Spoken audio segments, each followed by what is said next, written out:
Damos inicio a nuestra primera mesa, Filosofía del Exilio, como parte de nuestro programa de primer encuentro de filosofía iberoamericana. Y en esta ocasión me complace profundamente tener conectados a tres grandes profesores, a tres grandes filósofos, colaboración España-México, el doctor José Lazaga Medina, el doctor Antolín Sánchez Cuervo y el doctor Ricardo Tejada. Voy a leer brevemente sus reseñas curriculares, que son sumamente extensas, y trataré de ser lo más breve posible, agradeciendo también a todos los que se están conectando de las distintas universidades del país y fuera de él también. Vemos conectados a profesor Juan Carlos Canales de la Benemérita Universidad Autónoma de Puebla, estudiantes de la UAP también, de la UPAEP.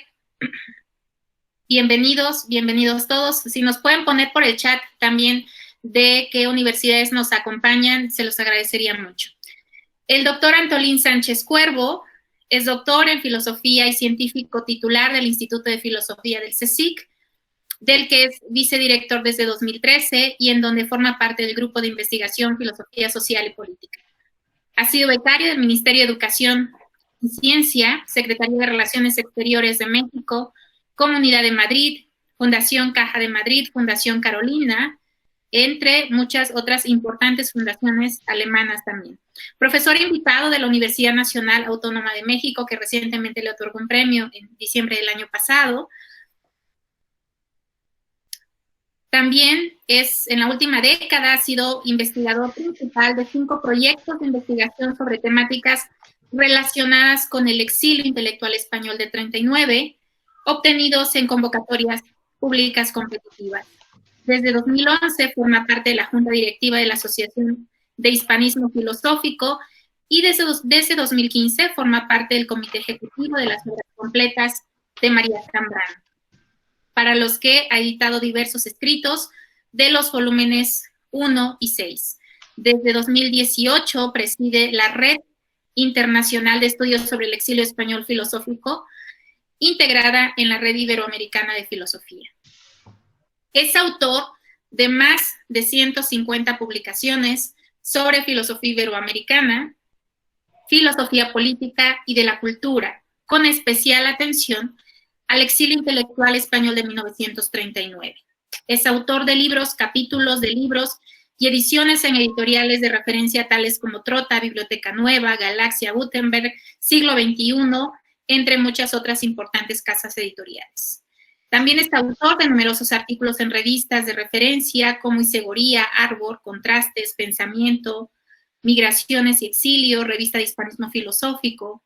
Es autor de casi 200 contribuciones a congresos, simposios, seminarios, conferencias y jornadas científicas, tanto nacionales como internacionales.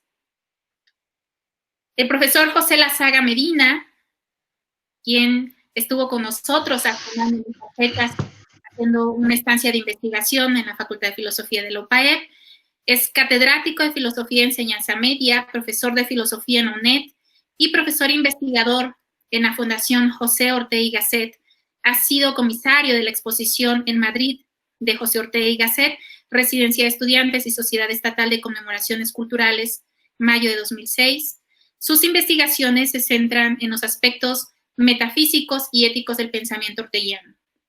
Es autor de José Ortega y Gasset, Vida y Filosofía y Figuras de la Vida Buena, así como de ensayos sobre las ideas morales de Ortega y Gasset, y editor de Ortega en Pasado y en Futuro, medio siglo después, en Madrid, de Biblioteca Nueva 2007.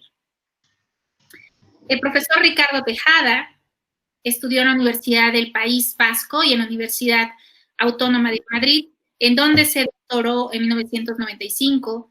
Desde el año 2000 es profesor titular en la Universidad de Maine, en Le Mans.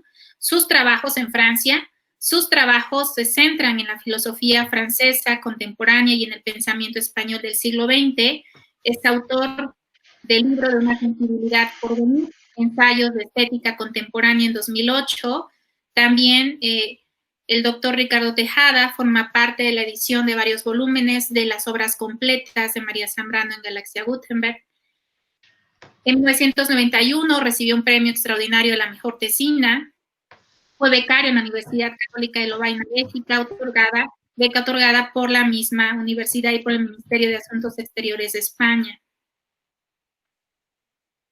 El currículum de los tres colegas es amplísimo, que por supuesto me encantaría leer, pero tengan la confianza de poder entrar en diálogo con cada uno de nuestros conferencistas. Nuestro congreso es un ciclo de conferencias importantes respectivos a temas muy concretos. En este caso es la mesa del exilio. Bienvenidos nuevamente, agradeciendo que hayan dispuesto en su agenda un espacio para estar con nosotros esta mañana. Y empezamos por el profesor Antolín Sánchez Cuervo. Adelante, bienvenido. Pues muy bien, muchas gracias, Cintia, por tu amable presentación y sobre todo por tu generosa invitación a este congreso tan interesante. Para mí es un placer, un honor. También compartir pantalla con mis dos queridos colegas, Pepe Lasaga y Ricardo Tejada, y por supuesto con todas las personas que están ahí, no sé muy bien dónde ni cómo, pero muchas gracias a todos y a todas. Después de esto, de esta modalidad, bueno, el concepto heideggeriano de ser ahí, bueno, tiene que ser profundamente revisado. Así que muchas gracias a todos. Y ya que hablo en primer lugar, pues voy a hacer una aproximación más bien general y quizá después pues Pepe, que sabe mucho sobre Gauss, Ricardo sabe mucho sobre Zambrano, entre otros, bueno, pues luego quizá podemos ir concretando un poco más. Pero por mi parte, bueno, yo quería llamar la atención sobre la amplitud, la diversidad, la riqueza de esta filosofía del exilio republicano español del 39, que quizá ha pasado un tanto inadvertida en su conjunto, precisamente por la circunstancia del exilio, que es una circunstancia que siempre fuerza a la fragmentación, a la precariedad, y quizá los manuales de historia de la filosofía iberoamericana quizá no han terminado de dar buena cuenta del todo de la relevancia de este episodio. Es un episodio que reúne a lo más relevante del pensamiento español de la época, con todos los matices y excepciones que se puedan y deban hacer, pero es un pensamiento enormemente rico en su conjunto, aunque no haya una homogeneidad debido a esa circunstancia del exilio. Es muy rico y diverso por su procedencia. En él se dan cita pues eminentes pensadores de la llamada Escuela de Madrid en el ámbito de Ortega, empezando por Gauss y por Zambrano, también sociólogos como Francisco Ayala, filósofos del derecho como Recasens-Sitges y autores posteriormente autoexiliados, por así decirlo, como Manuel Granell y Antonio Rodríguez Huéscar, dos grandes filósofos orteguianos con una obra importante que a pesar de los estudios que ya se han hecho sobre ellos, y Pepe los conoce muy bien, todavía no se han recuperado como se merecen. Pero también encontramos a autores procedentes de la llamada Escuela de Barcelona, que más que escuela es un estilo de pensar, de filosofar, y encontramos pues una obra importante como la de Joaquín Xirau y como la de Eduardo Nicol, como la de Roura Parella, también Ferrater Mora, aunque tiene un perfil muy singular, él estudió por libre, pero procede de esa órbita de la Universidad de Barcelona, en la que también estudió García Vaca, el protagonista de la conferencia inaugural. Encontramos también autores muy relevantes procedentes del ámbito krauso-institucionista, es decir, de la tradición del krausismo materializada en la institución libre de enseñanza. El propio Xirau, aun siendo una figura relevante de la llamada Escuela de Barcelona. Al mismo tiempo era muy afín a esta tradición krauso-institucionista, fue discípulo de uno de sus grandes mentores, como Manuel Bartolomé Cosío. Encontramos también a Fernando de los Ríos, que es un pensador político muy importante, exiliado en Estados Unidos después de haber sido embajador de la República Española en ese país. Encontramos también a filósofos independientes como Eugenio Imaz, como José María Gallego Rocafull, que era un sacerdote que se había formado en el ámbito de la teología y formó parte de este exilio republicano, y autores más jóvenes que desarrollarán la mayoría de su obra ya en el exilio, como Adolfo Sánchez Vázquez. Bueno, esto por referirme solamente a los nombres más conocidos, pero la nómina de autores se podría ampliar mucho más, aunque no lo voy a hacer, pero podríamos mencionar a otros 10, 12 o 14 filósofos menos conocidos. Y si incluyéramos también a filósofos educadores, que es un perfil frecuente en el contexto de la filosofía iberoamericana, pues la nómina aumentaría más todavía. Si incluimos a filósofos literatos, más todavía. Y si incluimos también el perfil del filósofo traductor, que es un perfil muy importante en este exilio, y es realmente impresionante la labor de traducción que hicieron estos autores, pues más aún se ampliaría la nómina. Bueno, no me detengo, no obstante, en nombres. No estoy pensando en una intervención erudita, y yo creo que nos podemos hacer una idea con los autores a los que ya me he referido, que son pues autores con perfiles diversos, diferentes, con un origen distinto, pero al mismo tiempo con aires de familia, y que desarrollaron ampliamente no pocas líneas de pensamiento, y siempre con una impronta original. Menciono algunas de estas líneas. Por ejemplo, un debate en torno a las posibilidades de la fenomenología en el nuevo horizonte post-metafísico abierto por la quiebra radical de la razón moderna. Gauss, Shirau, Nicole, entre otros, hicieron sus propias propuestas en este sentido y plantearon, al igual que Zambrano y García Vaca, un fecundo diálogo con Heidegger, que es un pensador al que además tradujeron. Bueno, la traducción de Gauss es archiconocida, pero también García Vaca tradujo a Heidegger. Y todavía no se ha hecho un estudio sistemático, completo, sobre la recepción de Heidegger en este exilio, y sería sumamente interesante.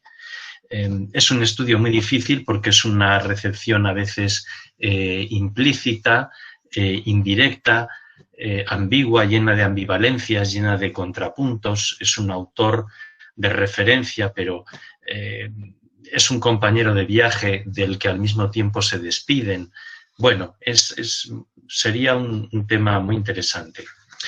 Y algo semejante podríamos decir del historicismo. El historicismo de Dilthey, que es un autor al que también tradujeron ampliamente, Luzuriaga en Argentina, Roura Parella, y no digamos Imaz en México, la labor impresionante que hizo Eugenio Imaz como traductor de Dilthey para Fondo de Cultura Económica, en ediciones que todavía hoy son de referencia para los estudios de licenciatura. Gauss incorporó el historicismo de Dilthey a su propio pensamiento como un contrapeso permanente de su asimilación de la fenomenología. En Gauss hay constantemente esta duplicidad, fenomenología, historicismo, planteando una tensión tormentosa, como es todo Gauss, pero al mismo tiempo muy interesante. También lo incorporó a su reflexión sobre pensamiento de lengua española, a la que me dedicaré en la segunda parte de esta ponencia, es decir, dentro de muy poco. También podríamos mencionar la reflexión sobre el llamado giro lingüístico en sentidos muy diversos. Lo encontramos en Zambrano a propósito de su planteamiento raciopoético, a través de su reflexión sobre la metáfora, el símbolo, reflexión y sobre todo práctica. Hay una práctica del giro lingüístico en sentido raciopoético en María Zambrano, sobre todo a partir de los años 50, culminando en libros emblemáticos como Claros del Bosque, pero en un sentido muy diferente, incluso, no sé si opuesto, pero muy diferente. También encontramos una filosofía del lenguaje rica y también personal, en clave analítica, como la que desarrolló Ferrater Mora en la segunda parte, por así decir, de su exilio, ya a partir de los años 50, cuando se instala definitivamente en Estados Unidos, procedente de Chile. También encontramos en estos autores una lectura de la progresión secularizadora de la razón moderna como hilo conductor de su quiebra, de su crisis radical actual bajo la experiencia de la guerra y del totalitarismo, del que además se ofrecen claves genealógicas de cierta complejidad. Y bueno, en este sentido discurrieron algunas reflexiones tempranas previas al exilio, en la prehistoria, por así decir, del exilio durante los años de la guerra, como en el caso de Eugenio Imaz, de Zambrano, en su libro Los intelectuales en el drama de España, que escribe en Chile en el año 37, también en Gauss, en un curso de metafísica inédito, que creo que es de los últimos textos que quedan todavía por editar en su proyecto de obras completas, o en Fernando de los Ríos, y que se completarán más adelante con otras reflexiones de Nicole a propósito de las nuevas formas de totalitarismo que, a su juicio, son características de la nueva razón instrumental.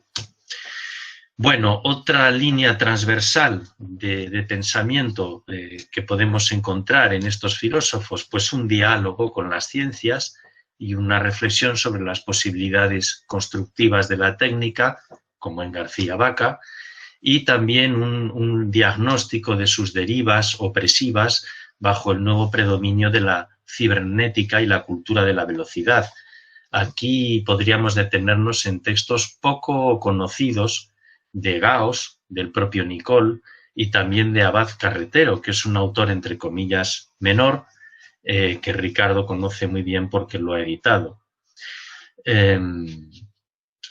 En el ámbito del pensamiento político, pues también podríamos distinguir una reflexión sobre las posibilidades del liberalismo, ligadas a menudo a una cierta retrospectiva de la tradición hispánica, incluso desde sus gérmenes medievales hasta su pasado inmediato bajo las improntas del krausismo, por supuesto también de Ortega, aunque yo creo que son dos perfiles de liberalismo diferentes, aunque no necesariamente excluyentes, y que además interseccionan. Y en cualquier caso es una reflexión sobre el singular liberalismo español, que busca señas de identidad propias en conceptos como persona, como comunidad. El concepto de comunidad es muy importante en Nicole, u organismo. El concepto de organismo es básico en la visión krausista o krauso-institucionista del mundo, como la de Schirau, frente a las referencias canónicas del liberalismo de raíz ilustrada, mayormente vinculado a conceptos como el de individuo, al de propiedad o al de contrato. Bueno, esto para bien o para mal sería otro tema. El singular liberalismo español puede ser visto como una alternativa a los reduccionismos de este liberalismo canónico más ligado a la lógica del capital, o puede ser visto como una deficiencia, como un liberalismo a medias, trufado de elementos autoritarios, de residuos de la tradición reaccionaria española, etcétera, etcétera. Esto es un debate aparte. Bueno, también cabría distinguir una recepción crítica del pensamiento de Marx, muy distante del llamado socialismo real o del llamado marxismo teoricista o antihumanista, estructuralista, como el de Althusser, y este fue, de hecho, el gran hilo conductor de la obra de Sánchez Vázquez, que es una obra centrada en la filosofía de la praxis y en la estética, y una obra que recoge una interpretación de Marx muy distante con ese marxismo más antihumanista. Bueno, y sin olvidar la etapa marxista, entre comillas, o criptomarxista, o bajo la influencia de Marx en García Vaca durante los años 60 y 70. García Vaca también dialogó muy profundamente con Marx y se apropió de su pensamiento de una manera muy original para construir su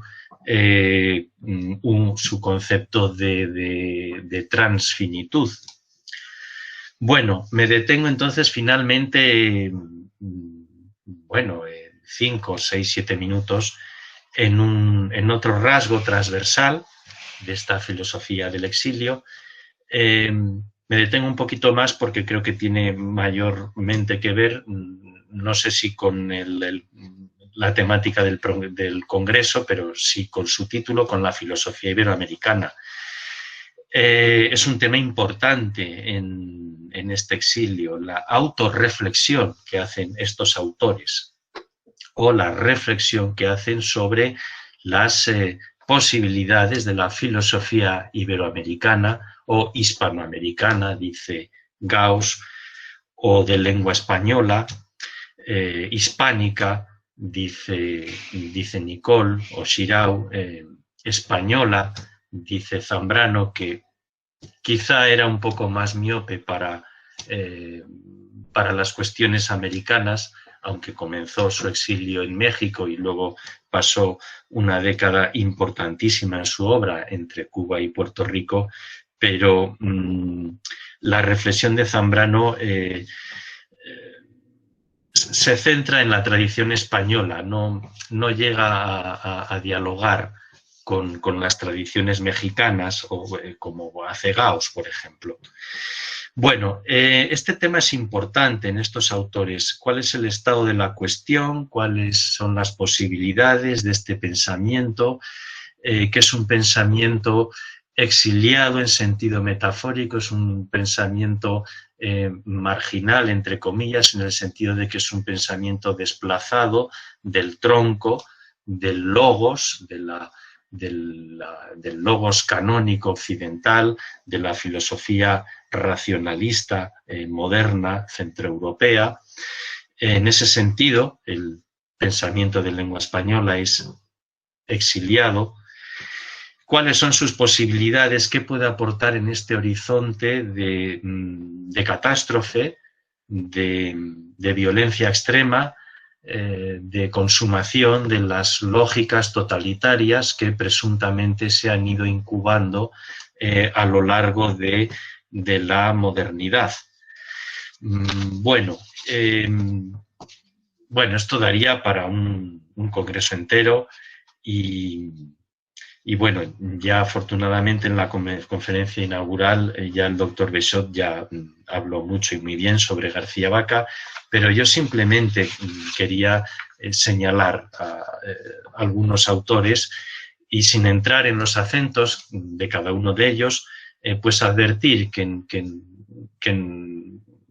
no son pocos los autores de este exilio que reparan en esta autorreflexión y que lo hacen siempre, lo hacen no por una cuestión de gusto o de cultura humanística o por un interés humanístico ni nada por el estilo, sino más bien buscando en la propia tradición un pensamiento, yo diría, antitotalitario, un pensamiento antitotalitario que pueda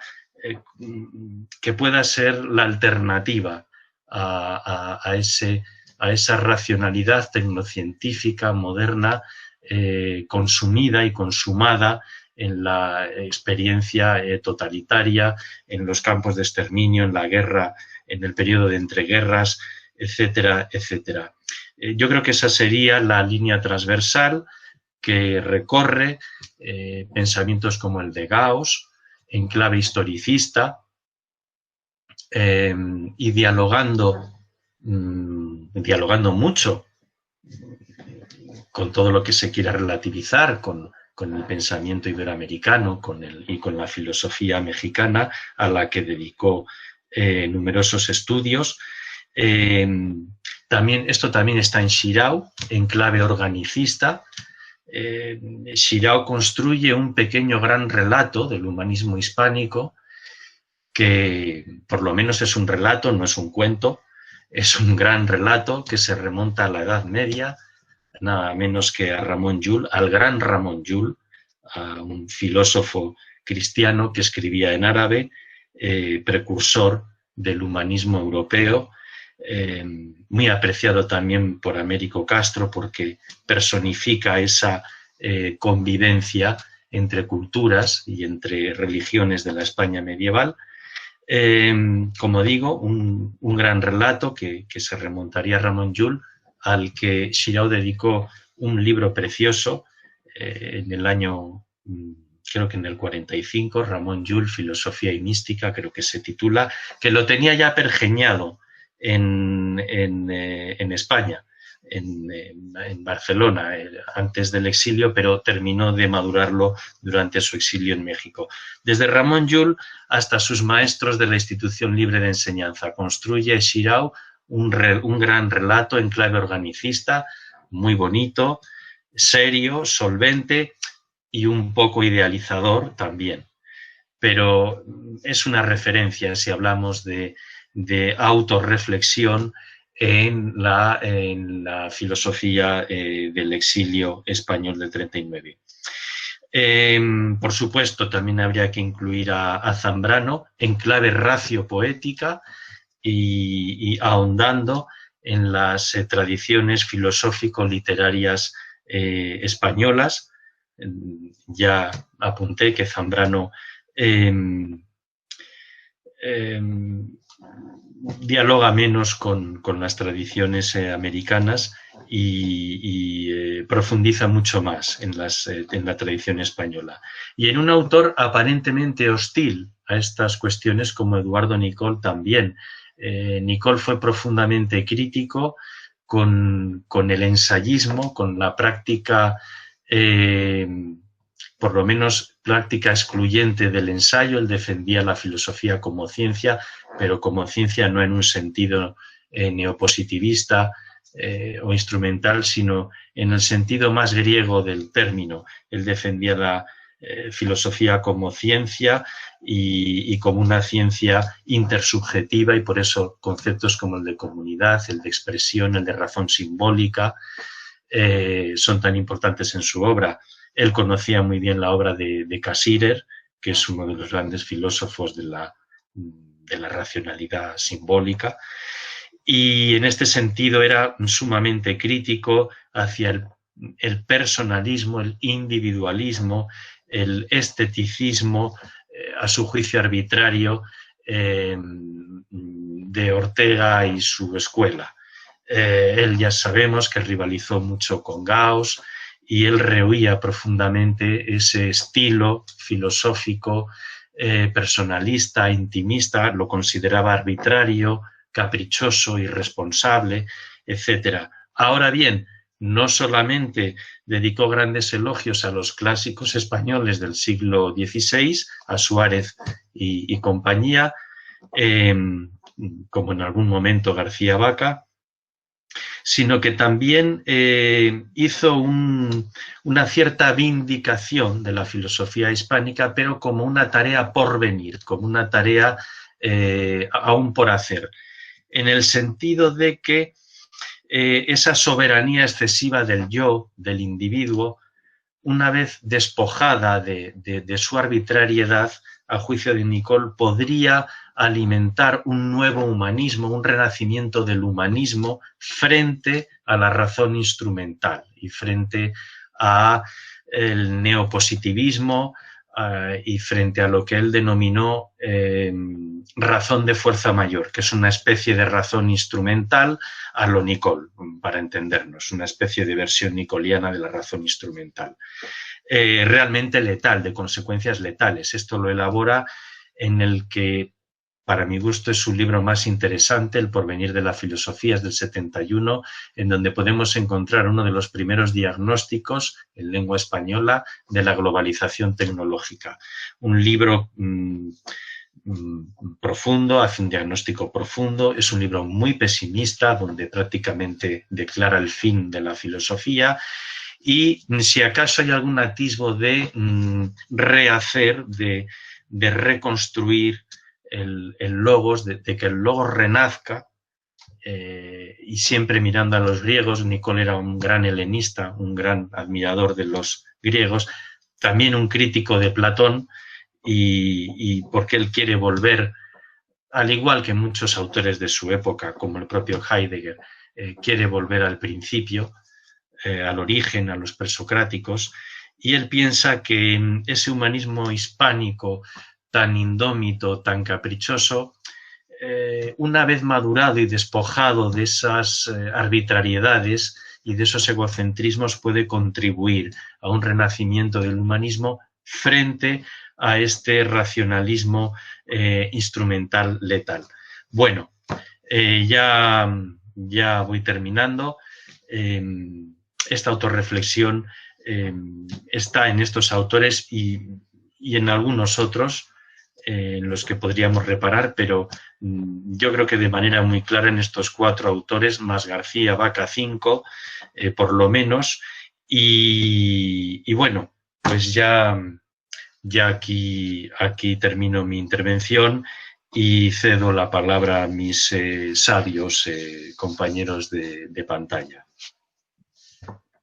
Agradecemos la intervención del doctor Antolín Sánchez Cuervo. El espacio para el diálogo, preguntas por parte de nuestros asistentes, vamos a dejarlas al final de la presentación de las conferencias. Adelante, profesor Lazaga, lo escuchamos. Hola, ¿me escuchan? Sí, ¿no? Vale, estupendo. Bueno, pues en primer lugar, agradecer efectivamente a Cintia en primer lugar y luego al Departamento de Filosofía de la UPAE, en la persona de su director, de Roberto Casales, la invitación a participar en esta mesa redonda. Bueno, yo antes, cuando parecía que hablaba en privado, dije que no había preparado nada y básicamente es cierto. Bueno, de todas maneras he de decir que he pasado el último mes en compañía de un gaussiano, un tal Alejandro Rossi, y entonces, bueno, algo se me habrá quedado de esta frecuentación. Y en cualquier caso, lo que sí ayer, pensando de qué iba yo a hablar, porque supuse que tendría que hablar como 5 o 10 minutos, hojeé un ensayo de un buen amigo mío, un profesor norteamericano llamado Robert Kaufman, que hace unos años publicó un texto, se llama Transmigraciones del ensayismo español en el siglo XX. No puedo decir dónde está publicado porque yo tengo el manuscrito.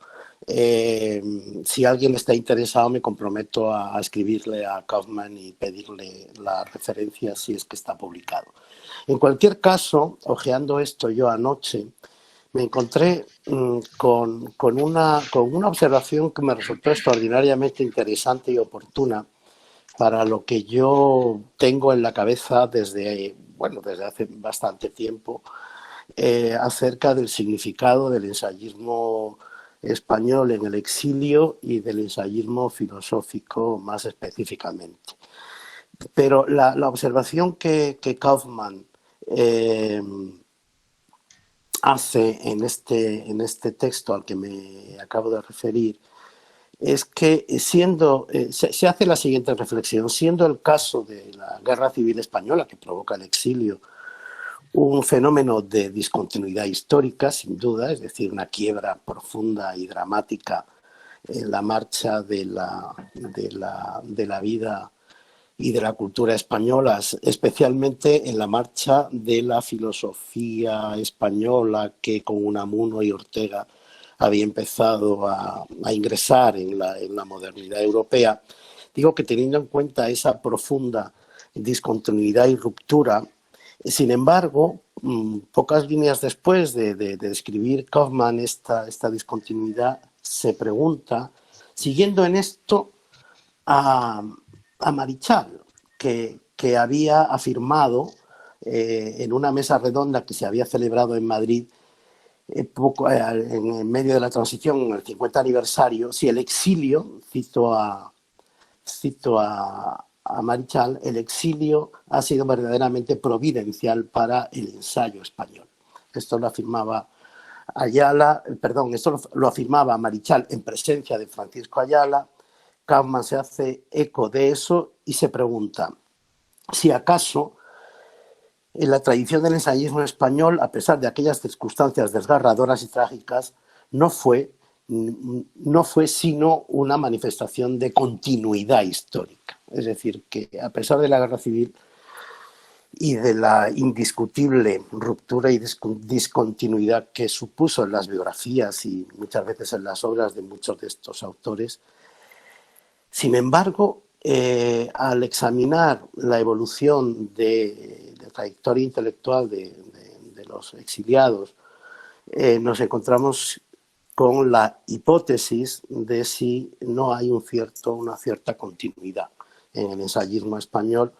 Pongamos que desde 1914, por dar como referencia la aparición, o 1913-1914, por dar como referencia la aparición de los dos grandes ensayos de la modernidad filosófica española, me refiero al sentimiento trágico de la vida de don Miguel de Unamuno y las meditaciones del Quijote de Ortega, que aparecen en el 14, hasta prácticamente el final del exilio, que podemos situar con la muerte del dictador y con la Constitución del 78.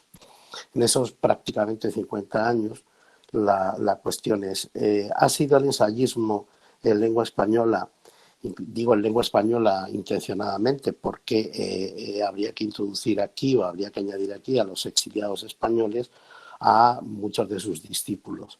Entonces, la cuestión es, tiene razón Marichal cuando dice que ha sido un periodo absolutamente brillante del ensayismo español en general y del ensayismo filosófico español en particular.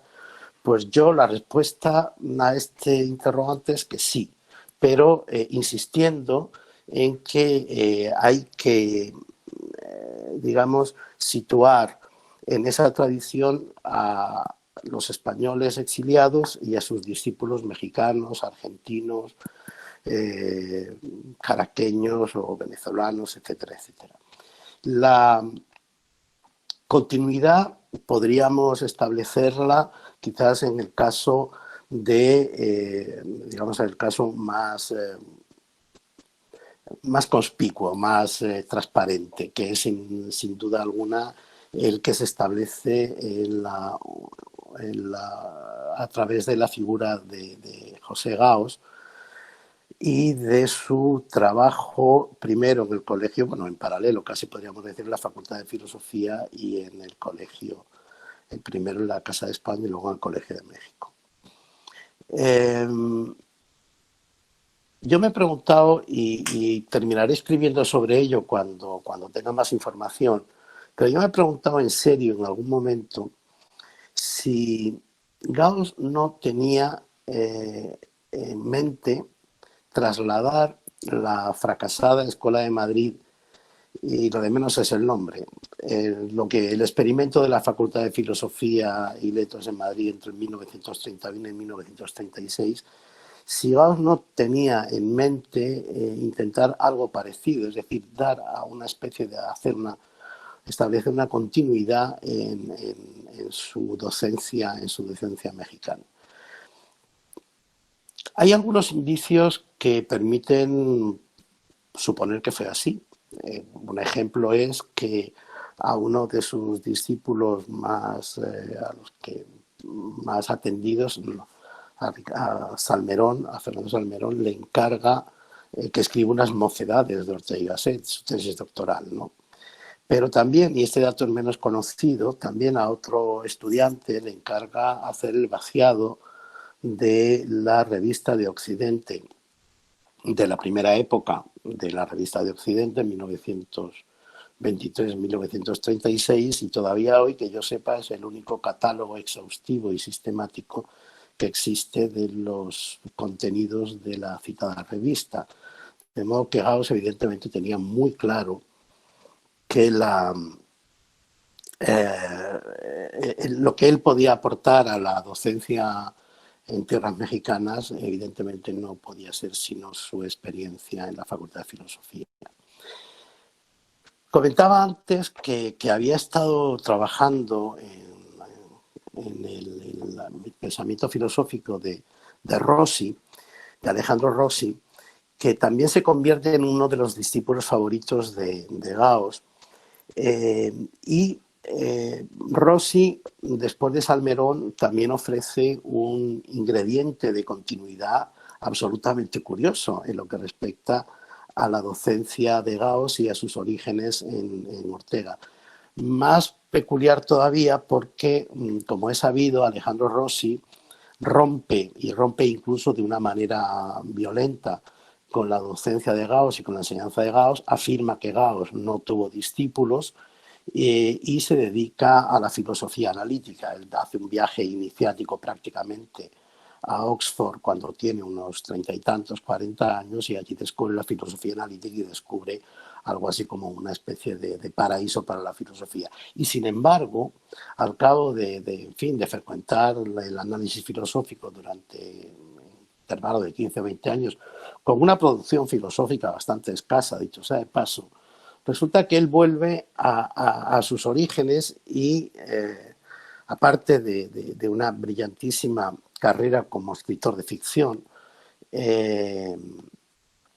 narratividad al fondo, escribe uno de los ensayos más brillantes que se han hecho sobre Ortega y Gasset, en un libro que se publica a raíz del centenario de Ortega en 83, en el Fondo de Cultura, editado por Fernando Salmerón. Si me paro a pensar en otro importante discípulo de Gauss, como es el caso de Emilio Uranga, el más difícil de todos, el menos ortodoxo, el que antes abandonó la filosofía, resulta que cuando hemos empezado a conocer sus inéditos en los últimos años se me está agotando la batería, de modo que voy a tener que, sí, creo que tengo aquí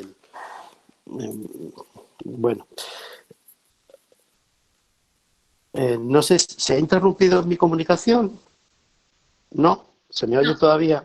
Sí, todo bien. Vale. Bien, sigo entonces. Es que no sé si si se va a cortar esto antes de que termine. Yo supongo que no.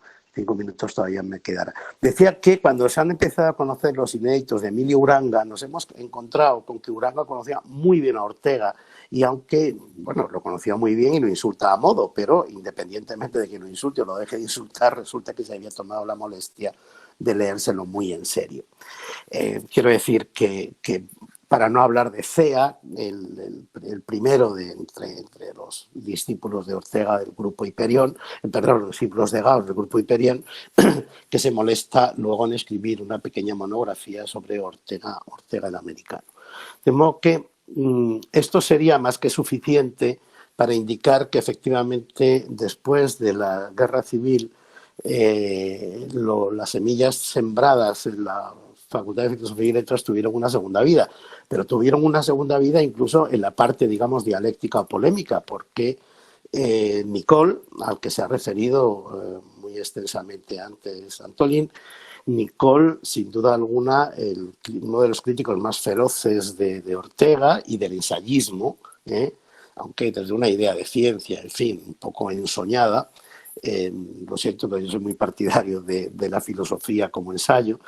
Digo que Nicole, a su manera, se mantiene, precisamente en términos dialécticos y de oposición, se mantiene muy vinculado a esa tradición de la Escuela de Madrid, porque no puede no dialogar con ellos, no puede no dialogar con Ortega, no puede no dialogar con Unamuno o no puede no dialogar con su, digamos, con su alter ego, evidentemente con José Gaos, ¿no?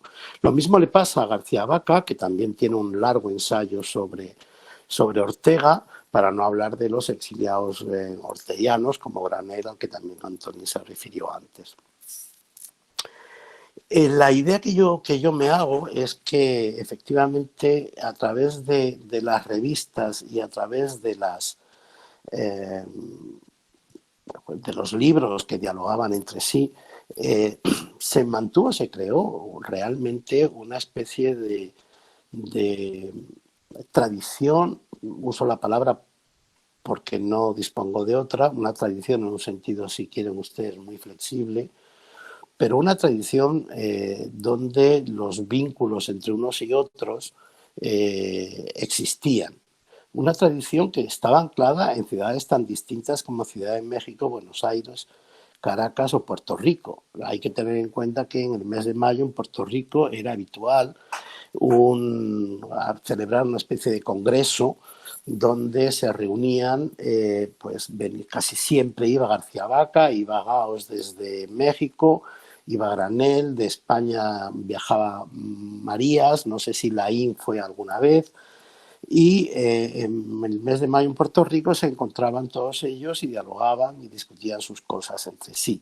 Quiero decir que este tipo de encuentros, lo mismo que, por ejemplo, Ferrater Mora podía invitar a muchos españoles a su universidad, quiero decir que este tipo de entrecruzamientos de líneas cruzadas llegó a crear un tejido verdaderamente tupido en cuanto a sus intercambios, incluso con Madrid, es decir, con España, por supuesto no Madrid, Barcelona, etcétera, con España también, puesto que personajes como Aranguren reivindican muy pronto el diálogo con el exilio.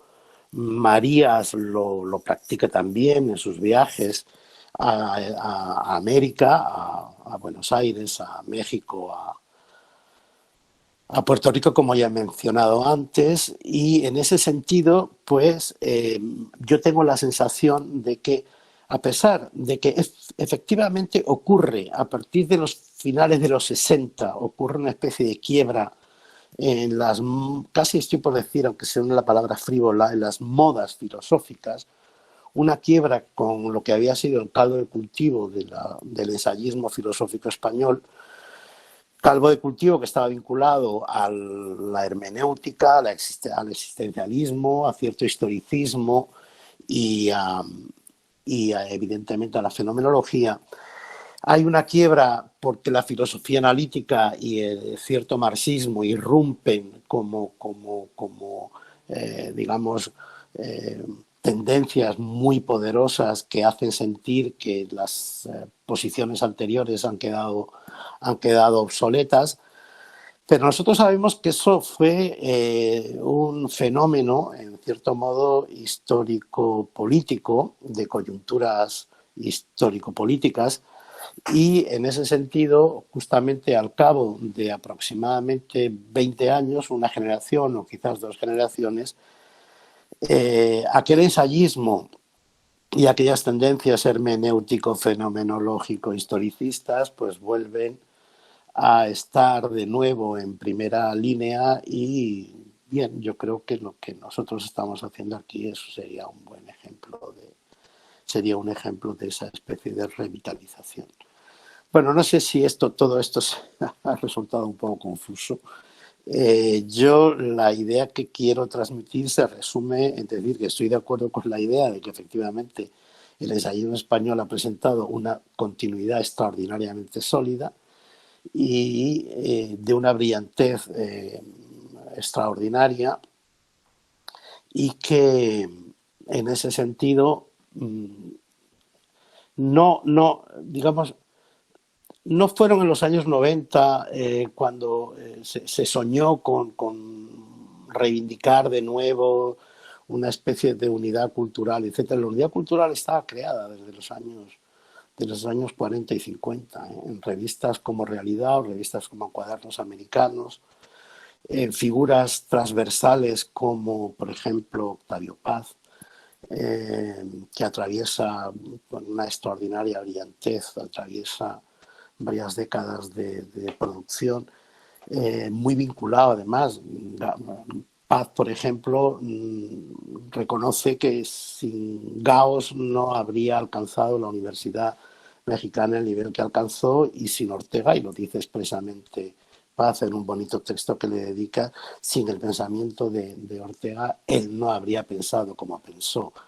De modo que, bueno, yo creo que efectivamente yo voy a seguir desde luego trabajando en esa línea de sacar a la luz las tramas de esa continuidad, y espero en fin, espero conseguir interesar a alguien en mis investigaciones. Bueno, yo creo que he hablado como 15 o 20 minutos, ¿no? En fin, me estoy repitiendo ya, no tengo más que decir. De modo que muchas gracias por su atención. Gracias, profesor José Lazaga Medina. Y damos la palabra al profesor Ricardo Tejada. Adelante, lo escuchamos.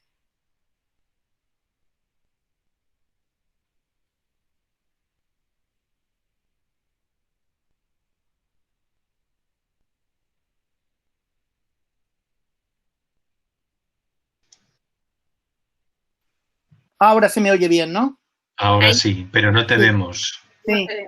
Nada, buenas tardes desde aquí, desde Francia. Buenos días allá en México. Bueno, muchas gracias por la invitación. Muy honrado por compartir este momento de intercambio, de diálogo, de discusión con todos ustedes. Gracias a Cintia y a todo el equipo de la UCAEP.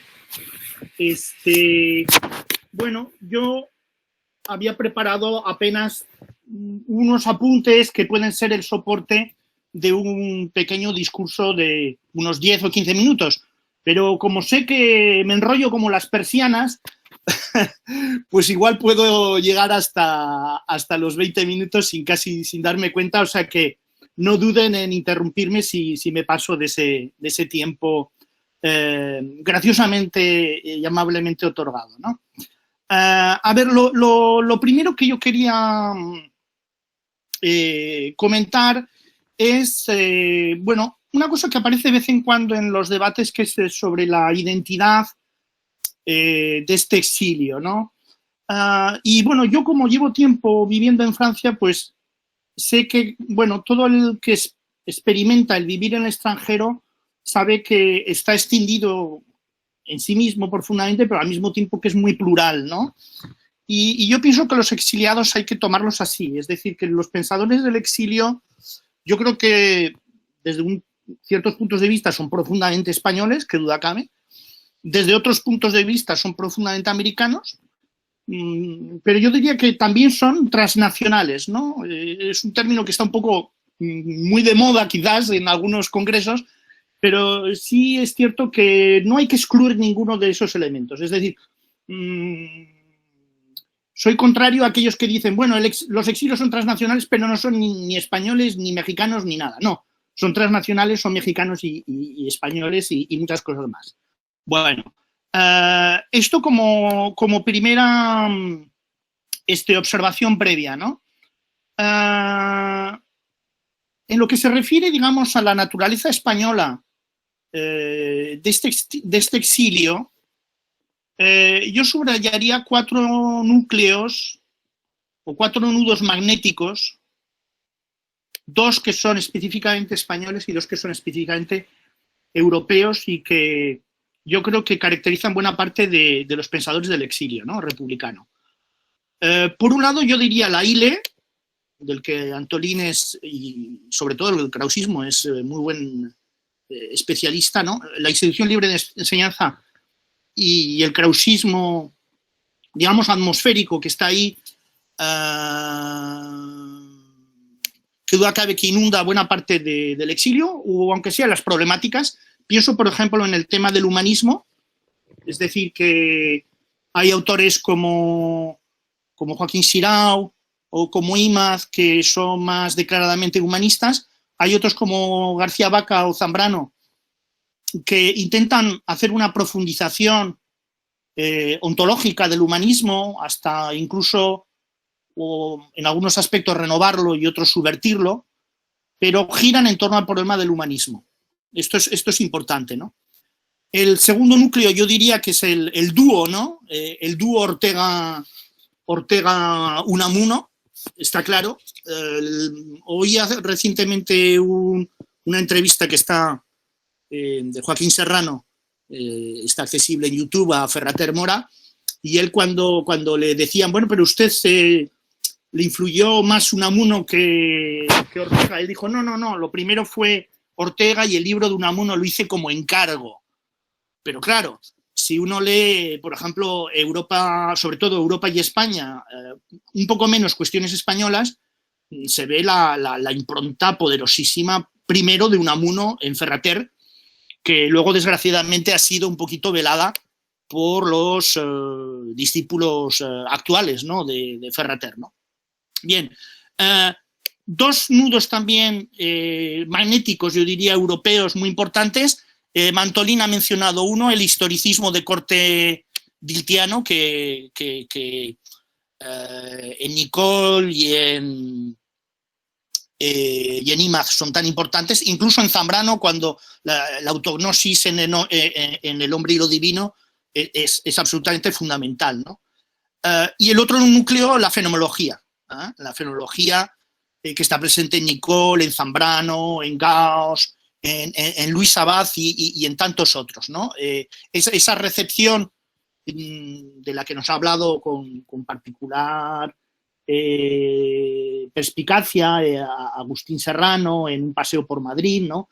Esa recepción tan importante, anterior a la francesa, ¿no? Anterior a que Levinas y Sartre se pusieran a leer a Husserl, ¿no? Esa recepción fenológica española, yo diría que es casi como un bautismo, ¿no?, para todos estos pensadores, ¿no? Bueno, ahora bien, y en esto siempre hay que matizar, ¿no? Claro, ¿no?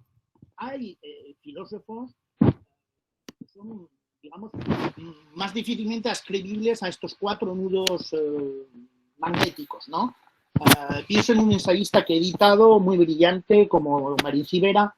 Pienso en 2 filósofos vascos muy interesantes, uno en Chile y otro en Puerto Rico.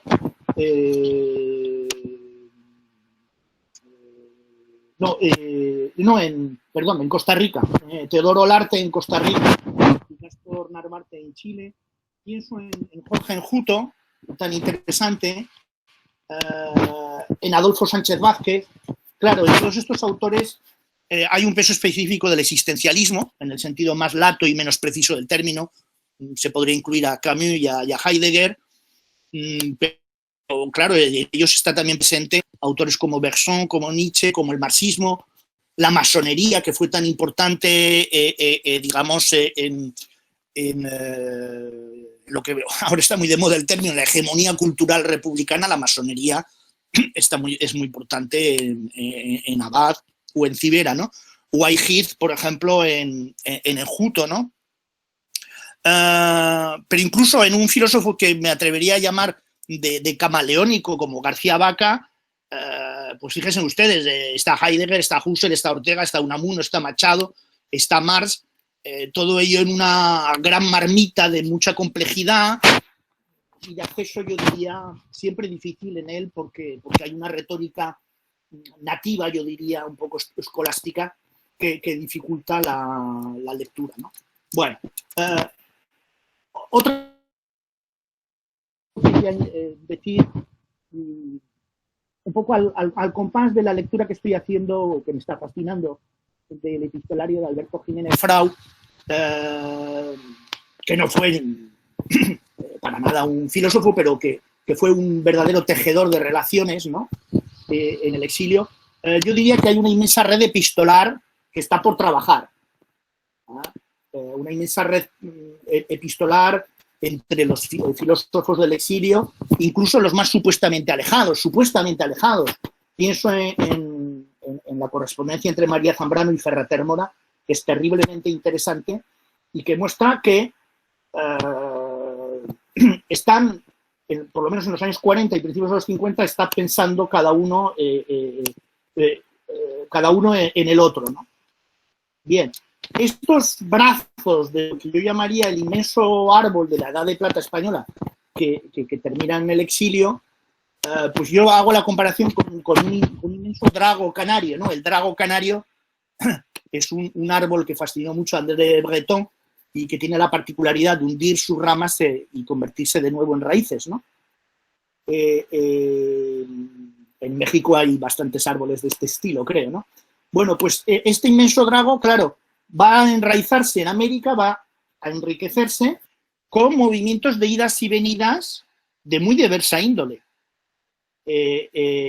Pienso, por ejemplo, en un Alfonso Reyes, más ensayista que filósofo, pero que estuvo exiliado en España en los años 10 y 20, en argentinos adoptivos como Francisco Romero, que es hijo de inmigrantes y que tuvo, por cierto, relación epistolar con María Zambrano y con más filósofos del exilio. Pienso en un hispano-mexicano nacido en Barcelona como Villoro, consideramos como mexicano, pero no hay que olvidar que creo era su padre español y su madre mexicana. Pienso en la impronta gaussiana, ya ha sido mencionado creo por Pepe, Leopoldo Cea, en el Grupo Imperión, ¿no? En Uranga y Villoro. Pienso en otra cosa que me parece muy fascinante, que es la simbiosis tan increíble que se produce en revistas, también han sido mencionadas, como la revista Realidad o Cuadernos Americanos, o incluso en una revista eminentemente mexicana como la revista de filosofía de la UNAM, que desde el 39 ya invita a Nicole y a García Vaca a participar y sus artículos no desentonan, digamos, con la tonalidad filosófica mexicana, ¿no? Bueno, yo no pretendo idealizar tampoco el pensamiento del exilio. Creo que es bueno que sepamos sus límites, ¿no? Yo creo que yo no hablaría de un estancamiento de los pensadores del exilio, pero sí diría que a partir de finales de los 50 emergen con fuerza, yo diría, la filosofía analítica en el mundo anglosajón, el estructuralismo y el postestructuralismo en Francia, la escuela de Frankfurt en Alemania, me parecen las tres nuevas corrientes que aparecen con fuerza, y yo creo que los filósofos del exilio perdieron esa cita, es decir, con la excepción de Ferrater Mora, en el caso de la filosofía analítica, con la excepción de Tomás Segovia, al que yo le doy importancia porque es ensayista, no es filósofo, pero es un ensayista, y no hay que olvidar que Tomás Segovia tradujo a las palabras y las cosas de Michel Foucault, tradujo los escritos nada menos y nada más de Lacan, que fue un autor fundamental para el postestructuralismo, ¿no? Yo creo que las filosofías del exilio pierden agarre por esta seguramente dificultad para adaptarse a los nuevos tiempos, pierden enganche con las nuevas filosofías españolas. Yo en eso difiero un poco de lo que dice Pepe, que ve quizás más continuidad de la que yo veo, ¿no? Por ejemplo, si vemos el famoso diccionario, en España al menos, diccionario de filosofía de Quintanilla, pues se ve claramente la filosofía española de los años 70. Si comparamos Claros del Bosque, que creo que es del 78, con Drama e Identidad de Eugenio Trías, vemos un profundo abismo. Y Trías, que podría haberse nutrido tanto de Zambrano en su filosofía del límite, o en su filosofía de la religión, pues apenas la menciona. O sea, que ahí hay un verdaderamente desencuentro. ¿Y desencuentro por qué? Porque yo creo, es una hipótesis, porque yo creo que las filosofías, diríamos de manera simplificada, de la multiplicación o del desperdigamiento a la subjetividad, o de la desaparición del hombre, bueno, eso me parece más simplificador, no ven en la filosofía del exilio una fuente de inspiración. Yo creo que porque ven una filosofía del sujeto o sencillamente porque la desconocen completamente. Me parece en este sentido significativo que un autor tan foucaultiano-deleuziano como Miguel Morey, ¿no?, en España, pues se haya integrado en los últimos años a la Fundación Zambrano y haya mostrado su interés. Es decir, quizás porque ve en Zambrano no forzosamente una filosofía del sujeto, ve algo más que eso, ¿no? Bueno, con todos los peros de ese más, ¿no?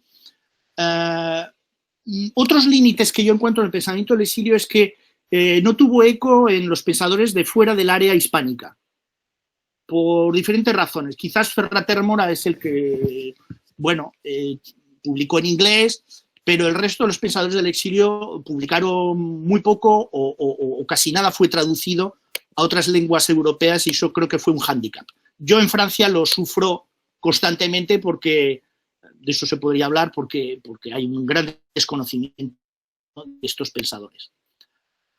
Otro punto también que matizaría la idea de continuidad de la que habla Pepe, dos intelectuales fundamentales del interior que desde los principios de los 60 fueron declaradamente antifranquistas como Tierno Galván y Aranguren, pues jugaron, yo lo diría, un papel ambiguo porque fueron puente con el exilio. Seguramente Tierno Galván fue el que más relación tuvo por sus continuas estancias en los Estados Unidos y en Puerto Rico, pues fueron puente y al mismo tiempo dique, porque si uno, claro, mira, por ejemplo, he hecho yo ese esfuerzo hace poco en una comunicación, si uno se mira atentamente las obras completas de Tierno Galván, pues la presencia del exilio es bastante ridícula, ¿no? Bueno, este drago, ¿no?, este inmenso drago, digamos, originariamente de la Edad de Plata española, que se había enraizado en América, vuelve a inclinar sus brazos de nuevo hacia España, ¿no? Y eso por diferentes razones, pues porque algunos logran hacer estancias puntuales en España, como Ferrater Mora, otras como Zambrano consiguen instalarse a partir de los 80. Algunos de ellos empiezan a ser editados desde los años incluso 60, como Ferrater Mora o Nicole en España. De García Vaca, pues la editorial Antro se hará eco, y pese a los desvelos muy meritorios de Beorlegui y todo el equipo de la Universidad de Deusto, García Vaca hay muy poco reeditado de él en España y hay que buscar con mucha paciencia sus libros. Bueno, así que me parece que en este sentido Zambrano ha sido una gran excepción porque por diferentes razones, que ahora no quiero entrar porque podríamos mencionarlas, por diferentes razones ha tenido una recepción seguramente la más vigorosa que ha tenido de pensadores del exilio, pero yo creo que quedan pendientes todavía mucho trabajo de recepción, al menos en España. Pienso en Nicole, en unas futuras obras completas que tendrían que hacerse. Gauss, hay unas magníficas obras completas en México, pero de muy difícil acceso, incluso una vez estando en México es difícil procurárselas. García Vaca no tiene unas obras completas y también, bueno, Antropos han tenido dificultades. Como anécdota puedo decirles que cuando yo presenté la antología de Luis Abad y Marín Civera en la Asociación de Hispanismo Filosófico, en la que, por cierto, los integrantes mexicanos juegan un papel muy dinámico, pues nadie conocía, ni siquiera a José Luis Mora, que había sido presidente de la Asociación de Hispanismo Filosófico. De Narvarte y de otros más, pues se conoce muy poco. O sea que hay trabajo por realizar. Pienso, por ejemplo, en Eugenio Imaz, que la Universidad de Deusto editó en 3 libros, agotadísimos, y que Ascunce quería quería reeditarlo porque porque yo también he encontrado en Voz de Madrid, de París, artículos inéditos de IMAD, quería hacer unas nuevas obras completas y eso está pendiente. Desgraciadamente, pues falleció Ascunce y no sabemos qué pasará, pero las obras completas de IMAD es también otra tarea pendiente, o reeditar obras tan importantes del ensayismo filosófico como Sentido de la Presencia de Ramón Sirao. Bueno, me quedo ahí porque ya ven ustedes que creo que me he enrollado bastante. Me quedo ahí y, bueno, que vaya la discusión por donde vaya. Muchas gracias. Agradecemos al profesor Ricardo Tejeda desde Francia su valiosísima intervención y abrimos un espacio para el diálogo, preguntas que nuestros asistentes puedan incluso mencionar a través del chat o habilitando su micrófono. Pueden hacerlo. Adelante.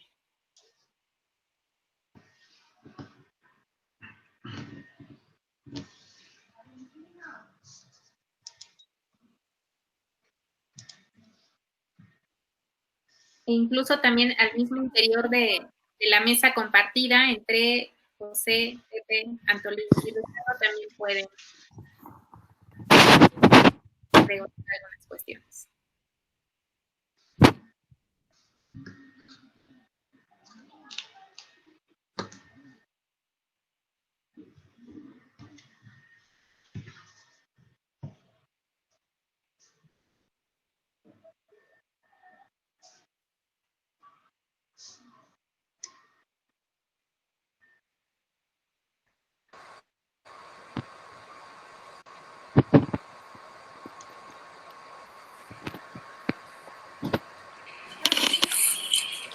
Bueno. Adelante. Sí, a mí me gustaría comentar algunas cosas. Perdón, estaba buscando el chat, pero no lo encontré. Así que, bueno, ya tuve que hablar directamente. Bueno, sobre todo me gustaría felicitar a los tres por su participación, porque aclaran muchas cosas importantes del asunto. Sobre todo, yo quisiera, más que hacer preguntas, quisiera hacer un comentario. Y quisiera que el comentario sea breve, porque lo que quiero decir es que particularmente en México le debemos mucho al exilio. Prácticamente yo sé que se trata de un fenómeno, si es posible, doloroso en lo que puede considerarse históricamente, pero por otra parte, desde el punto de vista de lo que aportó, de lo que aportaron los filósofos exiliados, y no solo los filósofos, también los poetas, también otro grupo de intelectuales, fue muy grande para la cultura en México. Estaba pensando, por ejemplo, en esta casa editorial, que es el Fondo de Cultura Económica, ¿no?, que se le debe precisamente a los exiliados. Estoy pensando en la Casa de España en México, lo que ahora es el Colegio de México. Estoy pensando en la Cátedra de Gauss y, por supuesto, de muchos otros intelectuales. Ya se ha nombrado aquí a María Zambrano, al mismo Nicole, a Sirao, que hicieron grandes aportes de la cultura en México. Gauss particularmente, que impulsó vocaciones, digamos así, ¿no? Por lo menos él mismo lo reconocía así. Así que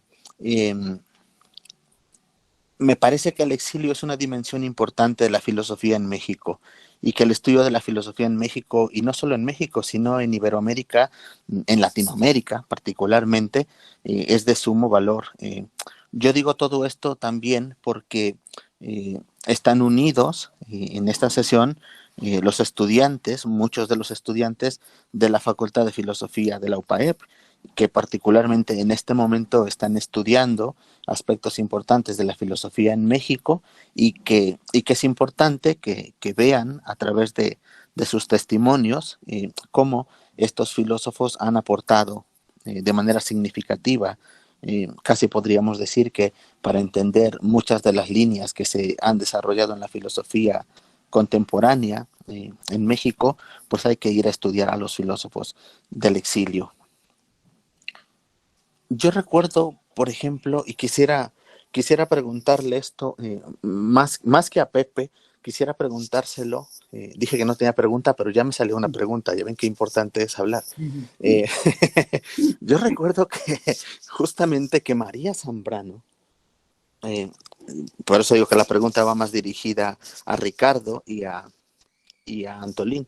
Pues yo recuerdo que María Zambrano habla del exilio, particularmente, permítanme decirlo así y corríjanme si estoy mal, como una categoría antropológica. ¿Cómo podríamos entender esto? Si lo estoy entendiendo bien, o más bien, más como una categoría antropológica, pues sí, como una condición de lo humano. Quizás la he entendido mal, ¿no? Pero ¿cómo debe entenderse, si es que mi lectura es correcta, cómo debe entenderse esta expresión en María Zambrano? Quiero decir que yo al leer esto me he sentido un poco desorientado, puesto que parecería que el exilio tiene que ver, en efecto, con de alguna manera ser expulsado de tu patria, encontrarte en otro lugar, en otra parte, como un extraño. Pero por otra parte, Zambrano llega a asumir el exilio como parte de la condición humana, si yo no me equivoco. ¿Estoy en lo correcto? ¿Y qué importancia tiene esto para la antropología filosófica? Una antropología filosófica, digamos, contada a partir del exilio. Y ese sería el planteamiento. Muchas gracias. Antolín, ¿quieres responder? O? Monsieur, tú primero, si quieres. S'il vous plaît. Je t'en prie. A ver, Rubén, el exilio en Zambrano tiene muchas capas. En el libro que ha presentado Cintia hoy, al que no he podido asistir por mis clases casi permanentes hoy, intento, digamos, desentrañar esas capas, no esas escamas que tiene el concepto de exilio en Zambrano, ¿no? Hay una capa ligada a lo español, prácticamente para ella la condición histórica del español es la de ser exiliado, la de ser expulsado. Hay una capa que yo diría de exilio existencial, y ahí efectivamente en la última seguramente hay una capa de exilio como condición humana, ¿no? que la comparten todos los seres humanos, ¿no? Y allí sí que me reúno con estas consideraciones, ¿no?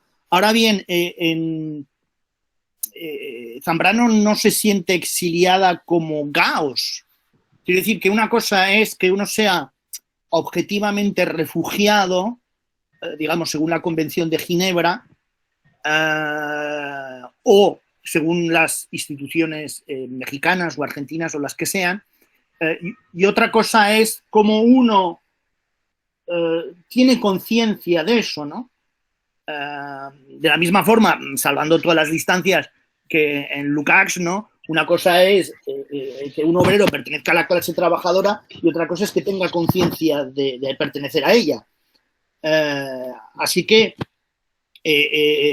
Gauss hay una voluntad casi desde el principio, desde que llega a México, una voluntad de, y él lo explica muy bien además, y Aurelia Valero lo ha explicado estupendamente en su libro, ¿no? Hay una voluntad de querer ser mexicano porque no quiere vivir la provisionalidad y piensa que la provisionalidad es estéril.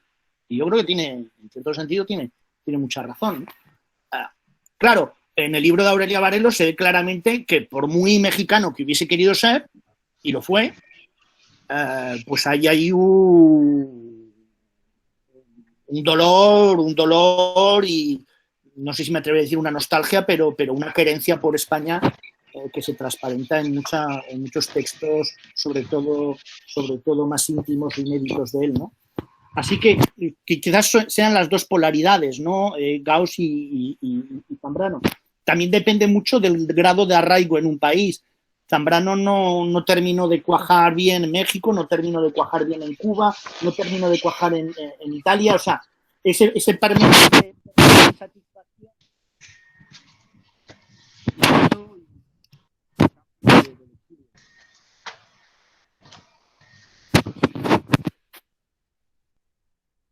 No sé si respondo a la pregunta de Rubén. Sí, me parece importante esta distinción que haces, ¿no? Distintos niveles de exilio y también distintas, casi podríamos decir distintas experiencias. También estoy de acuerdo que el exilio, como es asumido por Gauss, no es el mismo como lo asume María Zambrano. Totalmente de acuerdo. ¿Había bueno. algo que quería preguntar por ahí? ¿O Antonín, tú querías? No, la verdad es que no tendría nada que añadir a lo que tú has dicho. El exilio en Zambrano es pluridimensional. Podríamos distinguir varios sentidos y uno de ellos es precisamente en el sentido antropológico existencial. El exilio es la gran metáfora de la condición humana y aquí enlaza mucho con Heidegger, y en el caso de Zambrano es una metáfora, eso sí, con un trasfondo místico, religioso, acentuado, que tiene que ver con su diálogo con el gnosticismo. El hombre es un expulsado del paraíso y arrastra siempre esa condición. Ahora bien, creo que esto a veces tiende a exagerarse, y creo que esto es peligroso porque si exageramos esta lectura del exilio en Zambrano, corremos el peligro de olvidarnos de otras. Por ejemplo, la dimensión política que hay en Zambrano, que la hay. Y yo creo que a veces se tiende a exagerar esta dimensión antropológico-religiosa, lo cual nos puede llevar a una despolitización del exilio en Zambrano que no le haría justicia. Pero, en fin, podríamos también distinguir más sentidos y en el libro que coordinó Cintia, pues ahí hay todo un elenco de exilios en plural. El exilio en Zambrano se dice de muchas maneras. Y quería comentarte también, ya que te referiste a la aportación del exilio a la cultura filosófica, literaria, la cultura intelectual, en México también científica, artística, sin duda, sin duda. Ahora bien,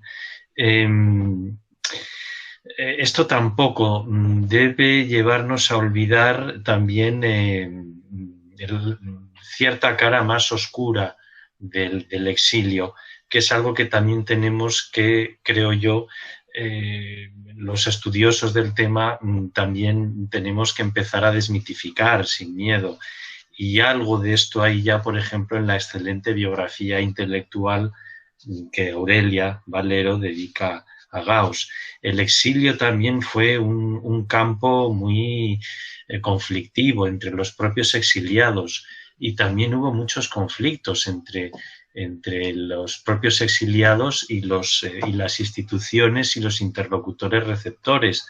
No todo fue idílico, no todos fueron como Alfonso Reyes, y los exiliados, pues también ellos buscaron un puesto de trabajo, eran exiliados, llegan al exilio sin nada, sin recursos, huyendo de las bombas, pero en sentido literal. O sea, Gauss está dando clase con los bombazos de la artillería de Franco y de la aviación de Hitler, que no se olvide que bombardeó Madrid, bombardeó Guernica y el resto de España también, a unos metros de la Facultad de Filosofía.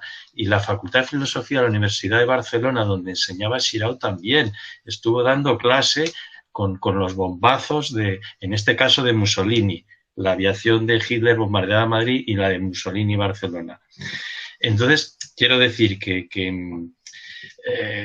es una circunstancia también muy, muy trágica, y los exiliados llegan a México, son grandes beneficiados de la política de Cárdenas, que no es necesario mitificar porque fue única en todo el mundo, realmente fue única.